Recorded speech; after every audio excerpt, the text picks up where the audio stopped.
ಸಾರ ಗುರುಗಳ ಕರುಣದಿಂದ ಪನಿತು ಪೇಳುವೆ ಪರಮ ಭಗವದ್ಭಕ್ತರಿದನಾದರದಿ ಕೇಳುವುದು. ಕಡು ಕರುಣೆ ನೀನೆಂದರಿದು ಹೇರುಡಲ ನೆಮಿಸುವೆ ನಿನ್ನಡಿಗೆ ಬೆಂಬಿಡದೆ ಪಾಲಿಸು ಪರಮ ಕರುಣಾ ಸಿಂಧು ಎಂದೆಂದು.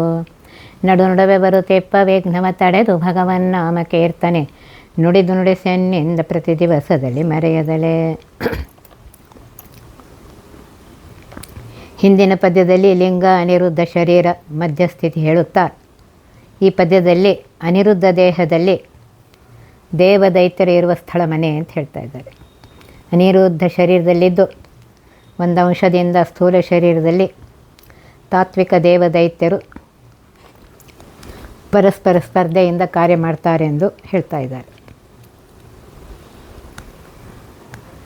ರುದ್ರ ಮೊದಲಾದ ಮರರಿಗೆ ಅನಿರುದ್ಧ ದೇಹವೇ ಲಿಂಗದ ಮಧ್ಯದಲ್ಲಿ ಮೇಲಿರುವ ಅನಿರುದ್ಧ ಶರೀರ. ರುದ್ರ ಇಂದ್ರ ಮೊದಲಾದ ದೇವತೆಗಳಾದ ತತ್ವದೇವತೆಗಳಿಗೂ ಕುತತ್ವಾಭಿಮಾನಿಗಳಾದ ಕಲ್ಯಾದಿ ದೈತ್ಯರಿಗೂ ಇರಲಿಕ್ಕೆ ಮನೆಯಾಗಿದೆ. ಈ ಅನಿರುದ್ಧ ಶರೀರದಲ್ಲಿ ದೇವದೈತ್ಯ ತಾತ್ವಿಕರಿದ್ದು ಕೆಲಸವ ಮಾಡುವರು.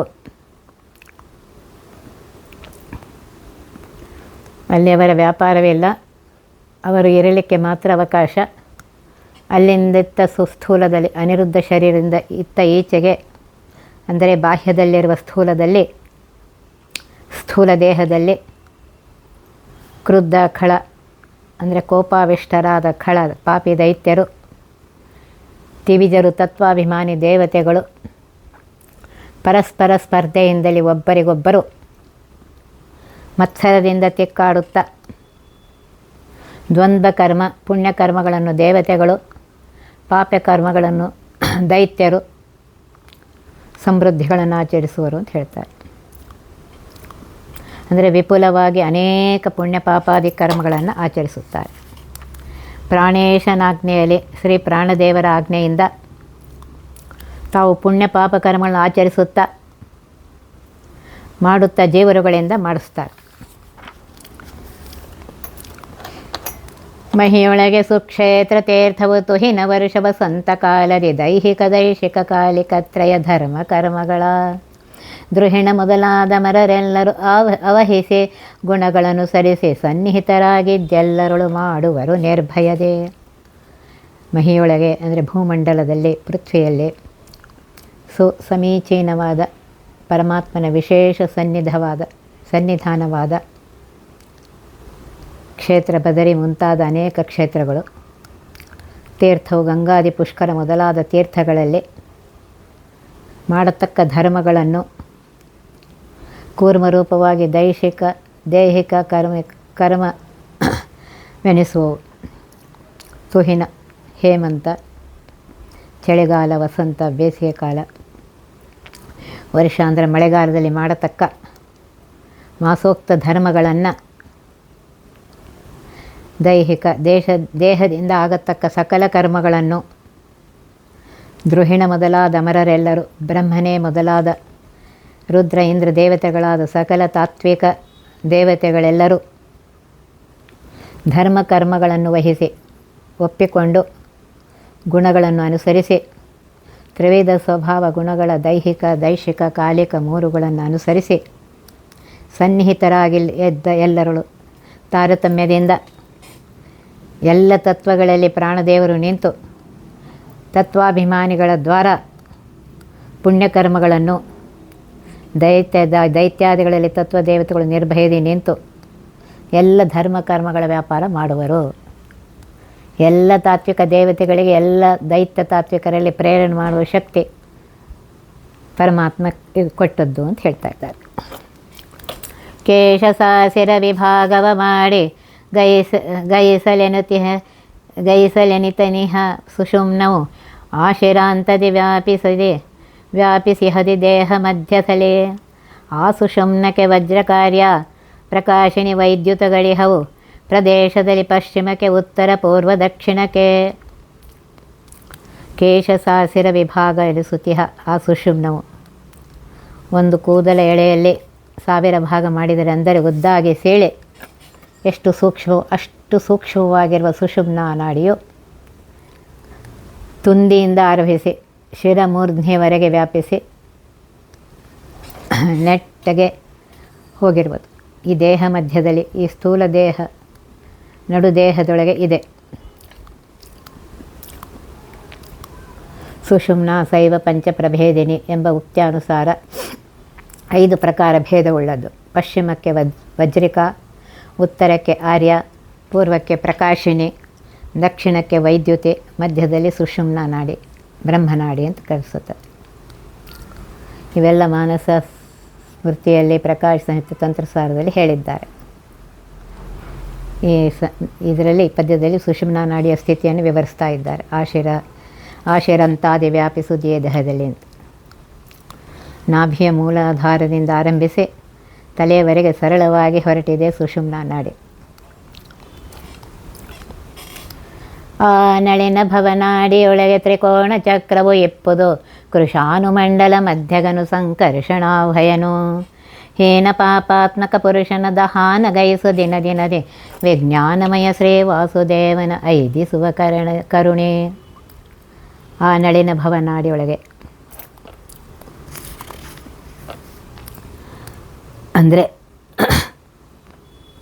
ಕಮಲಭವ ಉತ್ಪನ್ನವಾದ ಬ್ರಹ್ಮನಾಡಿ ಮಧ್ಯ ದೇಹದಲ್ಲಿ ಇರುತ್ತಿರುವಾಗ ಅಂತ ಹೇಳಿದ್ದಾರೆ.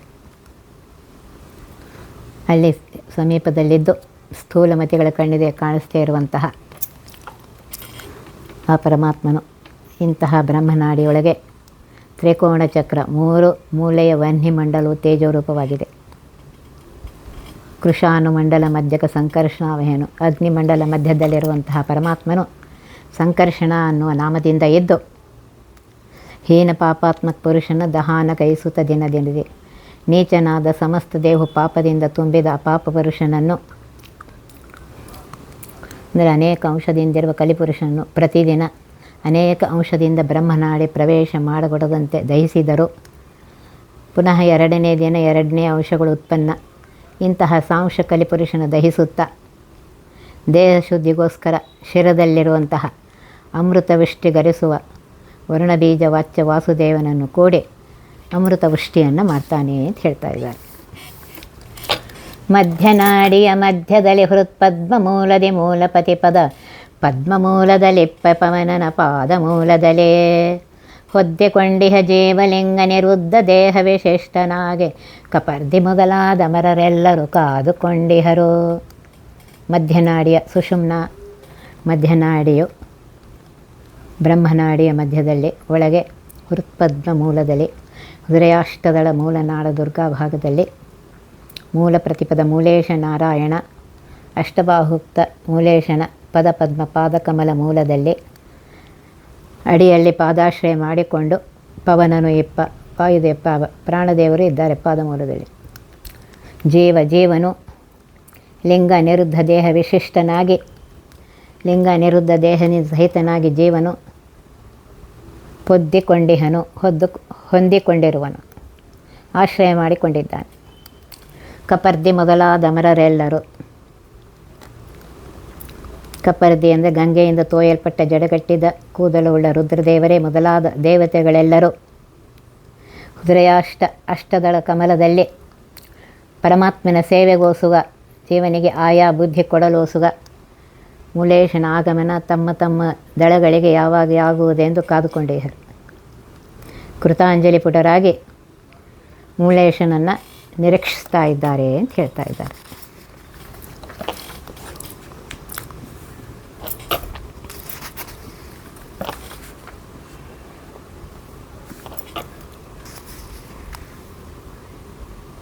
ಈ ಪದ್ಯದಲ್ಲಿ ಜೀವನ ಇರುವಿಕೆಯನ್ನು ಹೇಳ್ತಾ ಇದ್ದಾರೆ. ಮಧ್ಯನಾಡಿ ಅಂದರೆ ಸುಷುಮ್ನಾ ನಾಡಿ, ಮಧ್ಯದಲ್ಲಿ ಸುಷುಮ್ನಾ ನಾಡಿ ಇದೆ ಅಂತ ತಿಳ್ಕೋಬೇಕು.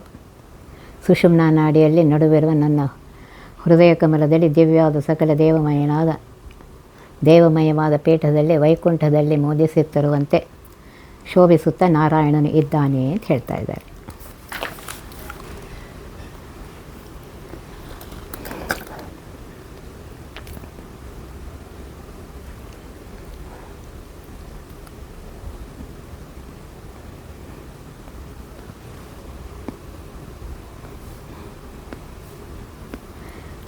ದೇಹಾತ್ಮಭಾವ, ದೇಹವೇ ನಾನು, ದೈಹಿಕ ವಸ್ತುಗಳೇ ನನ್ನವು ಎಂಬ ಅಭಿಮಾನವನ್ನು ಬಿಟ್ಟು ಜೀವಸ್ವರೂಪ ಹೃದಯದಲ್ಲಿ ಸನ್ನಿಹಿತನಾಗಿರುವ ಮುಖ್ಯವಾಯುದೇವನನ್ನು ಸಾಕ್ಷಾತ್ಕರಿಸಿಕೊಂಡು ಧ್ಯಾನೋಪಾಸನೆಯು ಪೂರ್ಣವಾಗಲು ಹೃದಯದಲ್ಲಿರುವ ಕೇಶವನ್ನು ಕಾಣುತ್ತಾ ಪರಮಾತ್ಮನಿಗೂ ತನಗೂ ಬಿಂಬ ಪ್ರತಿಬಿಂಬ ಭಾವವನ್ನು ಸಾಕ್ಷಾತ್ಕರಿಸಿ ಮುಕ್ತನಾಗ್ತಾನೆ ಅಂತ ಹೇಳಿದ್ದಾರೆ. ಭಾಗವತ ಏಕಾದಶ ಸ್ಕಂದದಲ್ಲಿ ಬಂದಿದೆ, ಅದನ್ನೇ ಇಲ್ಲಿ ಹೇಳ್ತಾ ಇದ್ದಾರೆ.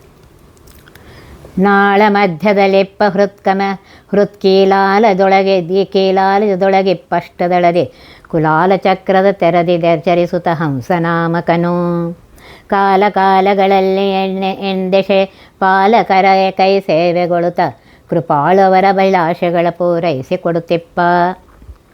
ನಾಳ ಮಧ್ಯದಲ್ಲಿರ್ಪ, ಹೃದಯ ಕಮಲ ನಾಳ ತೇಟಿನ ಮಧ್ಯದಲ್ಲಿರುವ ಹಂಸನಾಮಕ ಮೂಲೇಶನು ಹೃತ್ಕೀಲಾಲದೊಳೆಪ್ಪ ಅಷ್ಟದಳದಿ, ಹೃದಯ ಮಧ್ಯದೊಳಗಿರುವ ಕಮಲದಲ್ಲಿರುವ 8 ದಳಗಳಲ್ಲಿ ಕೂಲಾಲ ಚಕ್ರದ ತೆರದಿ, ಕುಂಬಾರನು ಮಡಿಕೆ ಮಾಡಲು ತಿರುಗಿಸುತ್ತಿರುವ ಗಾಳಿಯು ಹೇಗೆ ಚಕ್ರ ರೂಪ ದುಂಡಾಕಾರವಾಗಿ ತಿರುಗುತ್ತದೆಯೋ ಹಾಗೆ ಪೂರ್ವಾದಿಗಳಲ್ಲಿ ದಳಗಳಲ್ಲಿ ಮೂಲೇಶನು ಸಂಚರಿಸುತ್ತಾ ಎಂದೆಸೆ ಪಾಲಕರ ಕೈ ಸೇವೆಗೊಳ್ಳುತ್ತಾ 8 ದಿಕ್ಕಿನಲ್ಲಿರುವ ಕಮಲದಲ್ಲಿರುವಂತಹ ಇಂದ್ರಾದಿ 8 ದಿಕ್ಕಿನ ದಿಕ್ಪಾಲಕರೇ ದಳಾಭಿಮಾನಿಗಳಾಗಿದ್ದಾರೆ. ಇವರ ಕೈಯಿಂದ ಸೇವೆ ಮಾಡಿಸಿಕೊಳ್ಳುತ್ತಾ ಅಥವಾ ಅವರ ಸೇವೆ ಸ್ವೀಕರಿಸುತ್ತಾ ಕೃಪಾಳು ಕರುಣಾ ಸಮುದ್ರನಾದಂತಹ ಮೂಲೇಶ ಬಿಂಬನು ಅವರ ಅಭಿಲಾಷೆಗಳ ಪೂರೈಸಿ ಕೊಡುತ್ತಿಪ್ಪ. ಜೀವನಿಗೆ ಕಾಲಕ್ಕೆ ಹುಟ್ಟುವ ಆಶೆಗಳನ್ನು ದಿಕ್ಪಾಲಕರಾದ ದಳಾಭಿಮಾನಿಗಳ ದಳದಲ್ಲಿ ಬಂದು ಪ್ರೇರಿಸಿ ದಳಾಭಿಮಾನಿಗಳ ದ್ವಾರ ಜೀವನಿಗೆ ಕೊಟ್ಟು ದೇವತೆಗಳು ಕೃತಕೃತ್ಯರೆಂದೆನಿಸಿ ದಿಕ್ಪಾಲಕರ ಇಚ್ಛಾಪ್ರದಾತೃತ್ವ ಶಕ್ತಿ ಇತ್ತು ದೇವತೆಗಳ ಮನೋರಥವನ್ನು ಕೊಡುವನು.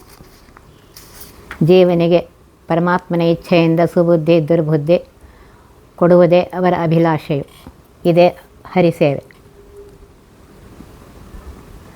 ಹೃತ್ಕಮಲ ಮಧ್ಯ ನಿವಾಸಿಯಾದ ಪರಮಾತ್ಮನು ಹಂಸರೂಪದಿಂದ ಕಮಲದ ಅಷ್ಟದಳಗಳಲ್ಲಿ ಸಂಚಾರ ಮಾಡುತ್ತಾ ಅಷ್ಟದಿಕ್ಪಾಲಕರ ಸೇವೆಯನ್ನು ಸ್ವೀಕರಿಸಿ ಅನುಗ್ರಹಿಸುತ್ತಾನೆ ಅಂತ ಹೇಳ್ತಾ ಇದ್ದಾರೆ. ವಾಸವಾನುಜರೇಣುಕಾತ್ಮಜ ದಾಶರಥಿ ವೃಜನಾರ್ದನಮಲ ಜಲಾಶಯಾಲಯ ಹಯವದನ ಶ್ರೀ ಕಪಿಲ ನರಸಿಂಹ ಈ ಸ್ವರೂಪದಿ ಅವರವರ ಸಂತೋಷಪಡಿಸುತ್ತ ನಿತ್ಯ ಸುಖಮಯ ವಾಸವಾಗಿಯ ಹೃತ್ಕಮಲದೊಳು ಬಿಂಬನೆಂದೆನಿಸೆ. ಪೂರ್ವದಳದಲ್ಲಿ ಇಂದ್ರ, ವಾಸವಾನುಜ ಇಂದ್ರನನುಜ ಉಪೇಂದ್ರ ನಾಮಕ ಪರಮಾತ್ಮ ಇದ್ದಾನೆ. ದಕ್ಷಿಣ ದಿಕ್ಕಿನಲ್ಲಿ ಅಗ್ನಿದಳದಲ್ಲಿ ಅಗ್ನ್ಯಂತರ್ಗತ ರೇಣುಕಾತ್ಮಜ ರೇಣುಕಾದೇವಿಯ ಮಗನಾದ ಪರಶುರಾಮ ದೇವರಿದ್ದಾರೆ. ದಕ್ಷಿಣ ದಳಾಭಿಮಾನಿ ಯಮದೇವರ ಉಪಾಸ್ಯ ದಶರಥ ಅವತರಿಸಿದ ಸೀತಾರಾಮಚಂದ್ರ. ನಿಯತಿ ದಕ್ಕಿನ ದಳಾಭಿಮಾನಿ ನಿವೃತ್ತಿಯ ಉಪಾಸ್ಯ ಜನಾರ್ದನ ಮೂರ್ತಿ. ಪಶ್ಚಿಮ ದಿಕ್ಕಿನ ದಳಾಭಿಮಾನಿ ವರ್ಣನ ಉಪಾಸ್ಯ ಜಲಾಶಯಾಲಯ, ಜಲಾಶಯವಾದ ಸಮುದ್ರದಲ್ಲಿ ಅವತಾರ ಮಾಡಿದ ಮತ್ಸ್ಯರೂಪಿ ಪರಮಾತ್ಮ ವಾಯುವ ದಳಾಭಿಮಾನಿಯಾಗಿದ್ದಾನೆ. ಪ್ರಭವಾಯು ಉಪಾಸ್ಯ ಶ್ರೀಹರಿಗ್ರೂಪಿ ಪರಮಾತ್ಮ. ಉತ್ತರ ದಳಾಭಿಮಾನಿ ಕುಬೇರನ ಉಪಾಸ್ಯ ಕಪಿಲ ದೇವರು. ಈಶಾನ್ಯ ದಳಾಭಿಮಾನಿ ಶ್ರೀ ರುದ್ರದೇವರ ಉಪಾಸ್ಯ ಶ್ರೀ ಲಕ್ಷ್ಮೀ ನರಸಿಂಹ.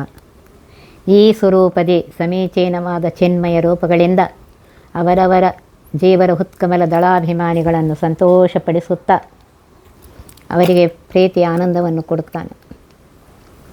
ಈ ಮೂಲೇಶ ಎಂಥವನೆಂದರೆ ನಿತ್ಯ ಸುಖಮಯ ನಿರಂತರ ಜ್ಞಾನಾನಂದಾತ್ಮಕ ಚಿತ್ಸುಖವಪುಷ ವಾಸವಾಗಿಯ ಹೃತ್ಕಮಲದೊಳು ಬಿಂಬನೆಂದೆನಿಸಿ ಈತನೇ ಬಿಂಬರೂಪಿ ಹರಿ. ಅಗ್ರೇಶ ಮೂಲೇಶನಿಗೆ ಅತ್ಯಂತ ಭೇದವೆನಿಪ ಕಾರಣ ಈತನೇ ಬಿಂಬ ಅನಿಸ್ಕೊತಾನೆ. ಹೃತ್ಕಮಲದಲ್ಲಿರುವಂತಹ ಕಪಿಲ ಮೊದಲಾದ 8 ರೂಪಗಳನ್ನು ಇಲ್ಲಿ ಹೇಳ್ತಾ ಇದ್ದಾರೆ. ಅದನ್ನು ಸರಿಯಾಗಿ ತಿಳ್ಕೊಳ್ರಿ ಅಂತ ಹೇಳ್ತಾ ಇದ್ದಾರೆ. ಸುರಪನಾಲಯ ಕೈದಿದರೆ ಮನವೆರಗುವುದು ಸತ್ಪುಣ್ಯ ಮಾರ್ಗದಿ ಬರಲು ವನ್ಯ ಮನೆಗೆ ನಿದ್ರಾಲಸ್ಯ ಹಸಿತೃಷಯೋ ತರಣಿ ತನಯ ನಿಕೇತನದಿ ಸಂಭರಿತ ಕೋಪಾಟೋಪ ತೋರುವುದು ಅದರ ವಿರೋಧನು ನಿರ್ವೃತಿಯಲ್ಲಿರೆ ಪಾಪಗಳ ಮಾಳ್ಪ. ಸುರಪನ ಆಲಯ ಕೈದರೆ ಪೂರ್ವದಳಾಭಿಮಾನಿಯಾದ ಸುರಪ ಅಂದರೆ ದೇವೇಂದ್ರನ ಆಲಯಕ್ಕೆ ಪೂರ್ವದಳದಲ್ಲಿ ಇಂದ್ರದೇವರ ಆವಾಸವಾದ ಕಾರಣ ಮನೆ ಆಲಯ ಅಂತ ಅನ್ಸ್ಕೊಂಡಿದ್ದಾರೆ. ಇಂದ್ರನ ಪೂರ್ವದಳಕ್ಕೆ ಐದಿದರೆ ಮೂಲೇಶನು ಬಂದರೆ ಜೀವನ ಮನಸ್ಸು ಎರಗುವುದು ಸತ್ಪುಣ್ಯ ಮಾರ್ಗದಿ. ಸಮೀಚೀನವಾದ ಒಳ್ಳೆಯ ಭಗವತ್ಪ್ರೀತಿಕರವಾದ ಕೆಲಸ ಮಾಡಬೇಕೆಂಬ ಮಾರ್ಗ ಹಾದಿ ಹಿಡಿದು ಪುಣ್ಯ ಬುದ್ಧಿಯಲ್ಲಿ ಮನಸ್ಸಾಗಿ ಪುಣ್ಯ ಕೆಲಸ ಮಾಡ್ತಾನೆ. ಮೂಲೇಶನು ವನ್ಯ ಮನೆಗೆ ಬರಲು ನಿದ್ರಾಲಸ್ಯ ಹಸಿವೆ ತೃಷು. ಅಗ್ನಿಯ ದಳಕ್ಕೆ ಬರಲು ನಿದ್ರೆಯು, ಕೆಲಸದಲ್ಲಿ ಆಲಸ್ಯ ಬೇಸರಿಕೆ, ಹಸಿವೆ ನೀರಿಡಕ್ಕೆ ಹುಟ್ಟತ್ತೆ. ದಕ್ಷಿಣ ದಿಕ್ವಾದ ತರಣೀತನೆಯ ಕೇತನನ ದಕ್ಷಿಣ ದಳದಿ ಸೂರ್ಯಪುತ್ರನಾದ ಯಮದೇವರಲ್ಲಿಗೆ ಬರಲು ಸಂಭರಿತ ಕೋಪಾಟೋಪತೋಡ ತುಂಬಿದ ರೌದ್ರಾವೇಶ ಉಗ್ರವಾದ ಸೆಟ್ಟಿನ ಅಬ್ಜ್ವರ ಜೀವನಿಂದ ತೋರಿಸ್ತಾನೆ. ಮುಂದೆ ಸಾಗಿ ನೈಋತ್ಯ ದಳಕ್ಕೆ ಮೂಲೇಶನು ಅರವಿದೂರನು ತಾನ ಪಾಪರಹಿತನಾಗಿದ್ದಾಗ್ಯೂ ಪರಮಾತ್ಮನು ನಿವೃತ್ತಿ ದ್ವಾರ ಜೀವನ ಕಡೆಯಿಂದ ಪಾಪ ಕೆಲಸಗಳನ್ನು ಮಾಡಿಸುತ್ತಾನೆ ಅಂತ ಹೇಳ್ತಾ ಇದ್ದಾರೆ. ವರುಣನಲ್ಲಿ ವಿನೋದ ಹಾಸ್ಯವು ಮರುತನಳು ಗಮನಾಗಮನ ಹಿಮಕರ ಧನಾಧಿಪರಲ್ಲಿ ಧರ್ಮದ ಬುದ್ಧಿ ಜನಿಸುವುದು. ಹರನ ಮಂದಿರದಲ್ಲಿ ಗೋಧನ ಧರಣಿ ಕನ್ಯಾದಾನಗಳು ಒಂದರಗಳ ತಡೆಯದಲೆ ಕೊಡುತಿಹ ಚಿತ್ತ ಪುಟ್ಟುವುದು. ಹೇಳ್ತಾರೆ, ಹುತ್ಕಮಲ ಪಶ್ಚಿಮ ದಳಕ್ಕೆ ವರುಣದೇವರ ಅಭಿಮಾನಿಯಾಗಿದ್ದಾರೆ. ವರುಣನಲ್ಲಿ ವಿನೋದ ಹಾಸ್ಯವು, ಮೂಲೇಶನು ವರುಣದಳಕ್ಕೆ ಬಂದು ವರುಣದೇವರ ದ್ವಾರ ಜೀವನಿಗೆ ಉತ್ಸುಕತೆಯ ಆನಂದ, ಹಾಸ್ಯ ಅಂದರೆ ನಗಚಾಟಿಕೆ ಮಾಡುವ ಬುದ್ಧಿ. ವಾಯುವ ದಳಕ್ಕೆ ಅಭಿಮಾನದ ಪ್ರವಾಹಿನಲ್ಲಿ ಮೂಲೇಶ ಬರಲು ಆ ವಾಯುದ್ವಾರ ಜೀವನಿಗೆ ಗಮನಾಗಮನ ಹೋಗಿ ಬರುವ ತಿರುಗಾಡುವ ಇಚ್ಛೆ ಹುಟ್ಟಿಸ್ತಾನೆ. ಹಿಮಕರ ಚಂದ್ರ ಧನಾಧಿಪ ಇಬ್ಬರು ಉತ್ತರ ದಳಕ್ಕೆ ಅಭಿಮಾನಿಗಳಾಗಿದ್ದಾರೆ. ಇವರಲ್ಲಿ ಮೂಲೇಶನು ಬರಲು ಕುಬೇರಾದಿಗಳ ದ್ವಾರ ಜೀವನಿಗೆ ಧರ್ಮದ ಬುದ್ಧಿಯು ಹುಟ್ಟುತ್ತೆ. ಧರ್ಮ ಮಾಡಬೇಕೆಂಬ ಬುದ್ಧಿಯನ್ನು ಪ್ರೇರಿಸ್ತಾನೆ ಪರಮಾತ್ಮ. ಹರನ ಮಂದಿರದಲ್ಲಿ ಈಶಾನ್ಯ ದಳಕ್ಕೆ ಅಭಿಮಾನಿಯಾದ ಹರ ರುದ್ರದೇವರಲ್ಲಿ ಮೂಲೇಶ ಬಂದಾಗ ವೈರಾಗ್ಯಾಧಿಪತಿಯಾದ ಶಂಭುವಿನ ದ್ವಾರ ಜೀವನಿಗೆ ಗೋ ಅಂದರೆ ಆಕಳು, ಧನ ಅಂದರೆ ದ್ರವ್ಯಾದಿ, ಧರಣಿ ಅಂದರೆ ಭೂಮಿ, ಕನ್ಯಾದಾನಗಳು ಒಂದರೆಗಳಿಗೆ ತಡೆಯದಲೆ ಕೊಡುತಿಹ ಚಿತ್ತ ಹುಟ್ಟುತ್ತದೆ. ಇಂತಹ ದಾನಗಳನ್ನು ಬಹು ತ್ವರೆಯಿಂದ ಮಾಡಬೇಕೆಂಬ ಚಿತ್ತ ಮನಸ್ಸು ಮೂಲೇಶನು ಹುಟ್ಟಿಸುವನೆಂದು ಹೇಳ್ತಾ ಇದ್ದಾರೆ ದಾಸರು. ಮನಾದಿಗಳು ಜಡ, ದೇವತೆಗಳು ಜೀವ ಅಸ್ವತಂತ್ರರು. ಪರಮಾತ್ಮನು ತತ್ತಸ್ಥಾನ ದೇಶ ತತ್ತತ್ಕಾಲ ಕ್ರಿಯೆಗಳಲ್ಲಿ ಬುದ್ಧಿಯನ್ನು ಕೊಟ್ಟು ಮಾಡಿಸ್ತಾನೆ ಅಂತ ತಿಳ್ಕೋಬೇಕು. ಹೃದಯದೊಳಗೆ ವಿರಕ್ತಿ ಕೇಸರ ಕೊದಗೆ ಸುಷುಮ್ನ ಸುಷುಪ್ತಿಲಿಂಗದಿ ಮಧುಹ ಕರ್ಣಿಕೆಯಲ್ಲಿ ಜಾಗೃತಿಯು ಐದುವುದು. ಸುದರ್ಶನ ಮೊದಲಾದ ಅಷ್ಟಾಯುಧವ ಪೆಡೆದು ದಿಶಾಧಿಪತಿಗಳ ಸದನದಲ್ಲಿ ಸಂಚಿಸುತ್ತೀ ಪರಿಬುದ್ಧಿಗಳ ಕೊಡುವ. ಮೂಲೇಶನು ಹೃದಯದಲ್ಲಿ ಬರಲು ವಿರಕ್ತಿ ವಿಷಯ ವೈರಾಗ್ಯವನ್ನು ಹುಟ್ಟಿಸ್ತಾನೆ. ಕಮಲಕೇಸರ ಅಂದರೆ ಹೂವಿನಲ್ಲಿ ಕೇವಲ ಕೂದಳೆಯಷ್ಟು ಸಣ್ಣಾಗಿ ಸ್ವಲ್ಪ ಹಳದಿ ವರ್ಣದಿಂದ ಉದ್ದಾಗಿ ಎಳೆಯಂತೆ ಬಹು ಮೃದುವಾಗಿ ತೋರುವುದು ಇದಕ್ಕೆ ಕೇಸರ ಅಂತಾರೆ. ಪ್ರತಿ ಹೂವಿನಲ್ಲಿ ಸಾಮಾನ್ಯ ಇರ್ತದೆ. ಈ ಕೇಸರಗಳಲ್ಲಿ ಮೂಲೇಶ ಬರಲು ಜೀವನಿಗೆ ಸ್ವಪ್ನವಾಗುವುದು. ಲಿಂಗದಿ ಮೂಲೇಶನು ಬರಲು ಅನಿರುದ್ಧ ಶರೀರಯುಕ್ತನಾದ ಲಿಂಗ ಶರೀರದಲ್ಲಿ ಮೂಲೇಶ ಪ್ರವೇಶ ಮಾಡಲು ಜೀವನಿಗೆ ಸುಷುಪ್ತಿ ಅವಸ್ಥಾ ನಿದ್ರಾವಸ್ಥಾ ಕೊಡ್ತಾನೆ. ಅಗ್ರೇಶ ಪ್ರಾದೇಶ ಮೂಲೇಶರೇ ವಿಶ್ವ ತೈಜಸ ಪ್ರಾಜ್ಞೆ ಅನಿರುದ್ಧ ಪ್ರದ್ಯುಮ್ನ ಸಂಕರ್ಷಣೆಂದು ಕರೆಸ್ಕೋತಾ ಇದ್ದಾರೆ.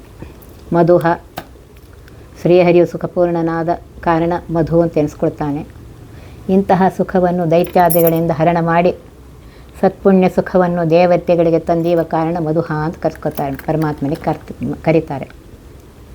ಈ ಮೂಲೇಶನು ಕರ್ಮಕರಣಿಕೆಗೆ ಬರಲು ಕರ್ಣಿಕಾ ಕಮಲದಲ್ಲಿ ಬೀಜಕೋಶ ಜೀವನಿಗೆ ಜಾಗೃತಿ ಹುಟ್ಟಿಸ್ತಾನೆ. ಇಂತು ಸುದರ್ಶನ ಮೊದಲಾದ ಅಷ್ಟಾಯುಧವನ್ನು ಹಿಡಿದುಕೊಂಡು ಸುದರ್ಶನ ಚಕ್ರ, ಶಂಖ, ಖಡ್ಗ, ಚರ್ಮ, ಗದೆ, ಪದ್ಮ, ಕಾರ್ಮುಕ ಅಂದರೆ ಬಿಲ್ಲು, ಬಾಣ ಈ ಪ್ರಕಾರ 8 ಭುಜದಲ್ಲಿ 8 ಆಯುಧಗಳನ್ನು ಹಿಡಿದು ದಿಶಾಧಿಪತಿಗಳಾದ ಇಂದ್ರಾದಿಗಳ ದಳಗಳಲ್ಲಿ ಸಂಚರಿಸುತ್ತಾ ಈ ರೀತಿ ಜೀವನಿಗೆ ಬುದ್ಧಿಯನ್ನು ತಂದುಕೊಡ್ತಾನೆ ಅಂತ ಹೇಳ್ತಾ ಇದ್ದಾರೆ.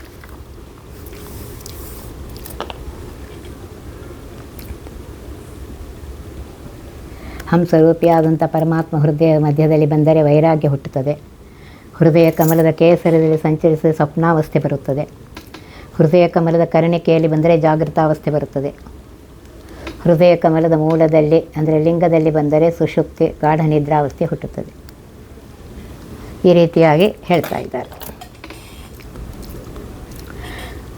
ಸೂತ್ರನಾಮಕ ಪ್ರಾಣಪತಿ ಗಾಯತ್ರಿ ಸಂಪ್ರತಿಪಾದ್ಯನಾಗಿ ಗಾತ್ರದಳು ನೆಲೆಸಿರರು ತಿಳಿಯದೆ ಕಂಡಲ್ಲೇ ಧಾತ್ರಿಯಳು ಸಂಚರಿಸಿ ಪುತ್ರ ಕಳತ್ರ ಸಹಿತನು ದಿನದ ತೀರ್ಥಕ್ಷೇತ್ರ ಯಾತ್ರೆ ಮಾಡಿದೆವು ಎಂದೆನುತ ಹಿಗ್ಗುವರು. ಸೂತ್ರನಾಮಕ ಪ್ರಾಣಪತಿ, ಸೂತ್ರನಾಮಕನಾದ ವಾಯುದೇವರು ಲಿಂಗ ಶರೀರದಲ್ಲಿದ್ದು ಅನಿರುದ್ಧ ಸ್ಥೂಲ ಶರೀರಗಳ ಕಾರ್ಯಪ್ರವರ್ತಕರಾಗಿದ್ದಾರೆ. ಇಂತಹ ಸೂತ್ರನಾಮಕ ವಾಯು ಪತಿ ಒಡೆಯ ತಂದೆ ಸಂಕರ್ಷಣ ರೂಪಿಯಾದ ಪರಮಾತ್ಮನು ಹಂಸಾದಿ ಅನೇಕ ರೂಪಗಳಿಂದಲೂ ಬಿಂಬತ್ರಯನಾಗಿಯೂ ಗಾಯತ್ರಿ ಸಂಪ್ರತಿಪಾದ್ಯನಾಗಿಯೂ ಸ್ತೋತ್ರ ಮಾಡಿಸಿಕೊಳ್ಳುತ್ತಾ, ಅಂದರೆ ಗಾಯತ್ರಿಯಿಂದ ಪುರುಷ ಸೂಕ್ತ ದ್ವಾರ ಸಕಲ ವೇದಗಳು ಆವಿರ್ಭಾವವಾಗಿರುವು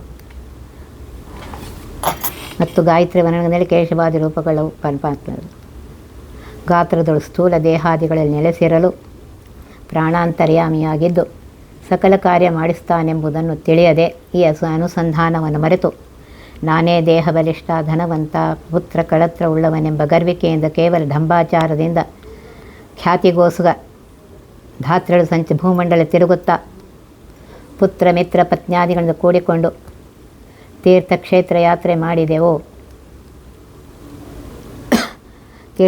ತೀರ್ಥಾಭಿಮಾನಿ ದೇವತೆ ತದ್ಗತ್ ಪರಮಾತ್ಮನು ತಿಳಿಯದೆ ಆ ತೀರ್ಥಾಭಿಮಾನಿ ದೇವತೆಗಳು ನನ್ನ ಸ್ವಕ್ಷೇತ್ರದಲ್ಲಿ ದೇಹದಲ್ಲಿ ಇರುವರೆಂದು ಅರಿಯದೆ ಆಹೋ ನಾವು ಎಲ್ಲ ತೀರ್ಥ ಮಾಡಿದ್ದೇವೆ ಪುಣ್ಯವಂತರೆಂದು ಕೊಚ್ಚಿಕೊಳ್ಳುತ್ತಾ ಹಿಗ್ತಾರೆ. ಸ್ವದೇಹ ಹೃತ್ಕಮಲ ನಿವಾಸಿಯಾದ ಭಗವಂತನನ್ನು ಅರಿಯದೆ ಅಜ್ಞಾನಿಗಳು ಮಾತ್ರ ಸಂತೋಷಪಡ್ತಾರೆ. ಗಂಗೆ ಮಿಂದರೆ ಮಲವು ಹಿಂಗಿತಲ್ಲದೆ ರಂಗ ದೊರೆಯನು ಭಕುತ ಸಂಗ ದೊರೆಯದೆ. ಧ್ಯಾನ ಮಾಡಿದವ ಸ್ನಾನ ಮಾಡಿದವ, ಧ್ಯಾನರಹಿತನಾದ ಮನುಷ್ಯ ಏನೇ ಕರ್ಮ ಮಾಡಿದರೂ ಆನೆ ಕಪಿಸ್ಥನ ನುಂಗಿದಂತೆ ಅಂತ ಹೇಳಿದ್ದಾರೆ ವಿಜಯದಾಸರು. ಆ ರೀತಿಯಾಗಿದೆ. ಪ್ರತಿ ಕ್ಷಣಕ್ಕೆ ಆ ದೇಹದಲ್ಲಿರುವಂತಹ ಪರಮಾತ್ಮನ ರೂಪಗಳನ್ನು ಚಿಂತನೆ ಮಾಡುತ್ತಾ ಆ ಪರಮಾತ್ಮನೇ ಆ ಇಂದ್ರಿಯಾಂತರ್ಗತನಾಗಿ ಭಾರತೀರಮಣ ಮುಖ್ಯ ಪ್ರಾಣಾಂತರ್ಗತನಾಗಿ ಅವನೇ ಮಾಡಿಸ್ತಾ ಇದ್ದಾನೆ ಅಂಥೇಳಿ ಅದು ಜ್ಞಾನ ಇರಬೇಕು. ಆಗ ಪರಮಾತ್ಮನ ಅನುಗ್ರಹ ಆಗತ್ತೆ. ಒತ್ತಿ ಬಹ ವಿಘ್ನಗಳ ಕಳೆದಪ ಮೃತ್ಯುವಿಗೆ ಮರೆ ಮಾಡಿ ಕಾಲನ ದೂತರಿಗೆ ಬೇಕರವ ಪುಟ್ಟಿಸಿ ಸಕಲ ಸಿದ್ಧಿಗಳ ಒತ್ತಿಗೊಳ್ಳಿಸಿ ಮೆನರು ಹೇಕ್ಷಣ ನೃತ್ಯ ಮಾಡುವರವರ ಮನೆಯೊಳು ನಿತ್ಯಮಂಗಳ ಹರಿಕಥಾಮೃತ ಸಾರ ಪಠಿಸುವರ.